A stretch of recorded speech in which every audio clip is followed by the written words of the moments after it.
یک مسئله خیلی مهمی ده که تقریبا تمام یوتیوبرای تازه کار متوجه نمیشن و باعث میشه که در یوتیوب موفق نشون.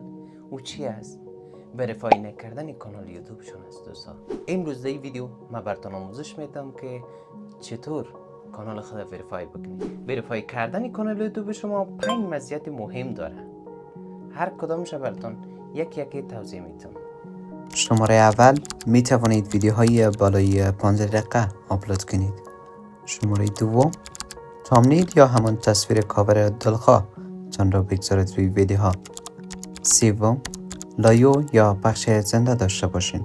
شماره چهارم اگر مشکلی پیش شد به یوتیوب اعتراض بفرستین. شماره پنجم کانالتان معتبرتر و قابل اعتمادتر می شود. خب دوست عزیز، یوتیوب خود در کامپیوتر باز میکنیم، بخش تنظیمات میریم و گزینه کانال کلیک میکنیم. بله، و بخش سوم واجد شرایط بودن ویژگی میبینیم که سطح دوش غیر فعال است. دوست عزیز، اما 5 تا گزینه که در اول ما براتون گفته بودم 3 تا مهمش اینجا براتون نشان داده.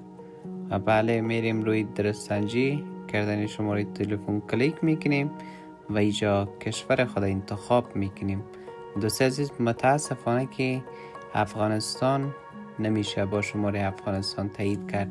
قبلا میشد، فعلا نمیشه. دوست عزیز، مجبور هستین که حتما به یکی از دوستای خود تماس بگیریم به خارج از کشور که از طریق نمبری از او بتونین تایید بکنین. من به دوست خودم با آلمان تماس گرفتم و شماره موبایل چه اینجا وارد کردم.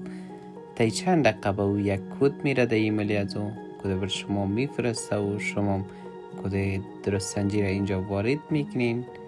به این سادگی وقتی کد شما اینجا وارد کردین ارسال کردن میزنین و کانال یوتیوب شما به درستی تایید و وریفای میشه.